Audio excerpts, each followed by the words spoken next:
प्रिय दर्शकों और श्रोताओं, जय सिया राम, जय श्री कृष्णा। होली की कहानी। जी हाँ, होली क्यों मनाई जाती है, होली का दहन क्यों होता है, आखिर इस प्राचीन सनातन धर्म के त्योहार के पीछे धर्मशास्त्र की क्या कथा है, क्या कहानी है। जी हाँ, धर्मशास्त्र में अनेक कथा और कहानी मिलती है।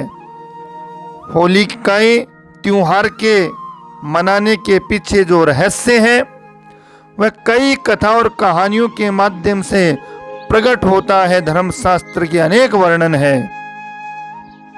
जी हाँ, रंगों और मस्ती का, हर्ष का, उल्लास का यह त्योहार, धर्मशास्त्र में इसका विविध वर्णन आज इस वीडियो चैनल के माध्यम से जो शास्त्र सम्मत प्रमाणिक कहानी कथा है, क्यों मनाई जाती है होली होली की इस कथा कहानी के माध्यम से आप सुनिए। जी हाँ, कई कथाएं हैं जिसमें यह कंस और पूतना, जी हाँ, कंस पूतना की कहानी भी प्रसिद्ध है। तो इस समय में राक्षसी ढूंढी की कहानी भी प्रसिद्ध है। भक्त प्रहलाद और होलिका की कथा भी इस संदर्भ में बहुत ही प्रसिद्ध है। और कामदेव की कथा कहानी भी प्रसिद्ध है। तो आइए आज सब इन कथा कहानियों पर विस्तार से धर्मशास्त्र का ये वर्णन आप सुनिए। पहली कहानी कथा यह है कि कंस ने मथुरा के राजा वसुदेव से उनका राज्य छीनकर स्वयं कंस राजा बन गया और अत्याचार करने लगा। भविष्यवाणी से उसे पता चला कि वसुदेव और देवकी की 8वीं संतान से वह मारा जाएगा। इतने में कंस ने घबराकर देवकी और वसुदेव जी को जेल में बंदी बना करके डाल दिया और जन्म लेने वाली हर संतान को वह निर्दयी कंस मारता गया और 7 संतान को मार चुका था। 8वें पुत्र के रूप में स्वयं योगेश्वर 16 कलावतारी भगवान श्री कृष्ण ने जन्म लिया। भगवान की कृपा से अपने आप जेल के दरवाजे खुल गए। वसुदेव रात्रि में ही भगवान श्री कृष्ण को गोकुल में नंद व यशोदा के घर छोड़ आए और यशोदा की नवजात कन्या को अपने हाथ में लेकर के और अपने साथ ले आए। जब कंस इस कन्या को मारने लगा, जी हाँ, उस दुष्ट ने कन्या को मारने का जैसे ही प्रयास किया तो वह हाथ से छूटकर अदृश्य हो गई। और उसी समय आकाशवाणी हुई, कंस को मारने वाला तो गोकुल में जन्म ले चुका है। कंस डर गया। कंस डरकर गोकुल में जन्म लेने वाले हर बच्चे को मारने की योजना बनाई और पूतना राक्षसी को कहा। पूतना ने सुंदर रूप बनाया और बच्चों को स्तनपान कराने चली। स्तनपान कराने का बहाना था, विषपान कराने चली। कई बच्चों की मृत्यु भी हो गई। जब भगवान श्री कृष्ण को जैसे ही स्तनपान कराया है, स्तनपान कराने के बहाने से विषपान कराने लगी तो उसकी चतुराई वे समझ गए। उसकी चतुराई नहीं चली और पूतना का वध कर दिया। मान्यता है धर्मशास्त्र में कि यह दिन फाल्गुन शुक्ला पूर्णिमा का दिन था। तो मान्यता है कि पूतना वध की खुशी में होली का त्योहार मनाया जाता है। यह धर्मशास्त्र की पहली कथा हुई। और अगली कथा कहानी है कि होली क्यों मनाते हैं हम लोग। होली का त्योहार भक्त प्रहलाद और होलिका की कथा भी इस संदर्भ में प्रसिद्ध है। विष्णु पुराण में वर्णन मिलता है कि प्रहलाद के पिता दैत्यराज हिरण्यकश्यप ने तपस्या करी और देवताओं से एक अद्भुत वरदान भी प्राप्त कर लिया। क्या वरदान प्राप्त किया कि वह न तो पृथ्वी पर मरेगा, न आकाश में, न दिन में मरेगा, न रात में, न घर में मरेगा, न बाहर, न अस्त्र से मरेगा, न शस्त्र से, न मानव से मरेगा, न पशु से। और इस वरदान को प्राप्त करके ही वह अत्याचार करने लगा, अहंकारी बन गया, तानाशाही बन गया, नास्तिक बन गया और स्वयं को अमर समझने लगा और अमर समझकर अत्यंत अत्याचार पर उतर गया। उसका पुत्र प्रहलाद भगवान विष्णु का परम भक्त था, नारायण का परम भक्त था। यह उसे कभी भी अच्छा नहीं लगता था।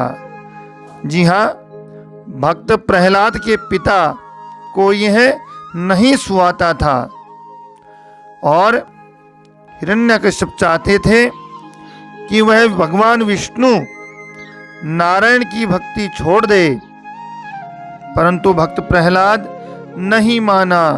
बिल्कुल भी न मानने पर हिरण्यकश्यप ने बहुत प्रकार के दुख, कष्ट, यातनाएं उसे दी, जान से मारना भी चाहा। जी हाँ, दैत्यराज हिरण्यकश्यप ने अपने पुत्र को ही जान से मारने के बहुत प्रयास किए। चाहा तो बहुत, परंतु प्रभु कृपा से हर बार भक्त प्रहलाद बचते रहे। हिरण्यकश्यप की बहन होलिका को यह वरदान प्राप्त था कि वह आग में नहीं जलेगी। उसने आदेश दिया, दैत्यराज ने आदेश दिया कि होलिका भक्त प्रहलाद को लेकर आग में बैठेगी, आग में बैठ जाए, जिससे प्रहलाद तो मृत्यु को प्राप्त हो जाए, आग से जल जाए, परंतु भगवान की अपने भक्तों पर अद्भुत कृपा रहती है। और जैसे ही होलिका प्रहलाद को आग में लेकर बैठी तो उस समय उसका वरदान समाप्त हो गया, कुछ भी काम नहीं आया। जी हाँ, भक्तों की रक्षा करने के लिए भगवान अद्भुत चमत्कार दिखाते हैं। और होलिका का दहन हो गया, जलकर वह मृत्यु को प्राप्त हो गई और भगवान विष्णु की कृपा से भक्त प्रहलाद सुरक्षित रहा।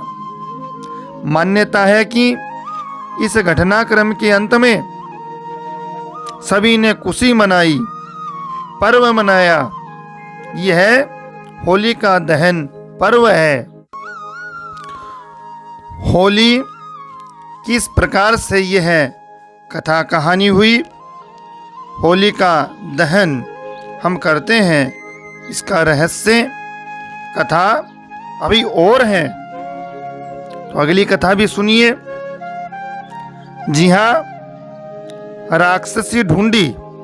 बताया जाता है, मान्यता है कि राजा पृथु के राज्य में ढूंढी नाम की एक राक्षसी रहती थी। वह अबोध बालकों को खा जाती थी। कैसे निर्दयी थे ये राक्षस, जिन्हें बालकों पर भी दया नहीं आती थी। परंतु क्या कारण था कि वो बालकों को खा जाती थी? वो बालकों से क्यों डरती थी? तो उसके पास एक विचित्र वरदान प्राप्त था। क्या वरदान था? कि वह देवता मानव अस्त्र शस्त्र से नहीं मरेगी, परंतु उसके वरदान में बालकों का वर्णन नहीं था। जी हाँ, बच्चों के हाथों वह मर सकती है, अन्य से नहीं। ऐसे अद्भुत वरदान को प्राप्त करके वह निर्भयी हो गई, अहंकारी व अत्याचारी हो गई, परंतु बच्चों के हाथों से वह मर सकती है, ऐसा भी वरदान में था। अतः वह बच्चों से हमेशा डरती थी और जैसे ही छोटे बालक उसे मौका लगता तो वह खा जाती थी। राजा पृथु ने तपस्वियों से, सिद्ध संतों से, ऋषि मुनियों से पूछा कि इस राक्षसी के अंत होने का कोई उपाय बताइए।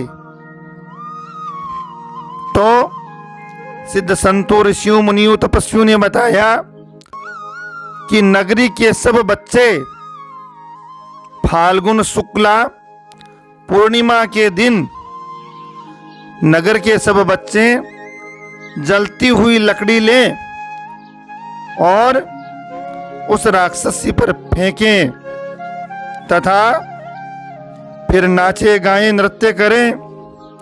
राक्षसी उन बच्चों के इस अस्त्र से ही, इस जलती हुई लकड़ी से ही मर जाएगी, जल जाएगी। मान्यता है कि ऋषि मुनियों के कहने के अनुसार ही सब बच्चों ने जलती हुई लकड़ी उसकी ओर फेंकी, वह जलने लगी और बच्चे नृत्य गान करने लगे, हुड़दंग करने लगे, उछलने लगे, कूदने लगे। और इसी प्रकार से इस राक्षसी का अंत फाल्गुन शुक्ला पूर्णिमा के दिन हुआ। यह कथा भी प्रसिद्ध है कि इस संदर्भ में हम होली का मनाते हैं। जी हाँ, धर्मशास्त्र में एक और कहानी मिलेगी। यह है शिव और पार्वती की कहानी, कामदेव की कथा कहानी। जी हाँ, हिमालय की पुत्री पार्वती चाहती थी कि भगवान शिव उसे पति रूप में मिले। शिव तपस्या में, ध्यान में मग्न रहते थे निरंतर। शिव जी की ध्यान मुद्रा। कामदेव आए और पुष्प बाण चलाया, काम बाण चलाया। भगवान शिव की तपस्या भंग हो गई। शिव जी जब क्रोधित होते हैं तो ये भोलेनाथ का क्रोध से महाप्रलय अर्थात तीसरा नेत्र खुला। शिव जी क्रोधित हो उठे। कामदेव का शरीर भस्म हो गया, कामदेव जल गया। शिव जी ने पार्वती को पत्नी के रूप में स्वीकार कर लिया। कहते हैं कामदेव के भस्म होने के बाद उनकी पत्नी रति ने विलाप किया। शंकर भगवान ने कामदेव को पुनर्जीवित कर दिया और इसे होली के रूप में मनाते हैं। जी हाँ, ऐसे ही प्रेम के इस त्योहार को हम सब मनाते हैं। सनातन धर्म का यह प्राचीन त्योहार मथुरा वृंदावन की होली, बरसाने नंदगांव की होली, लठमार होली राधा कृष्ण के पावन प्रेम की कहानी से भी जुड़ा है। सबसे प्राचीन त्योहार सनातन धर्म में अनेक अनेक कथा और कहानियां मौजूद हैं, परंतु प्रेम के इस त्योहार को सभी प्रेम से मनाएं। द्वेष, बुरे विचार, नकारात्मक सोच के होली के साथ ही दहन कर दें। सकारात्मकता व उज्जवल भविष्य की मैं कामना करता हूँ। कामना करते हुए सब जगह है सर्वत्र सुख सद्भावना प्रेम भाईचारा हो और त्योहारों की सार्थकता हमारे जीवन में बनी रहे।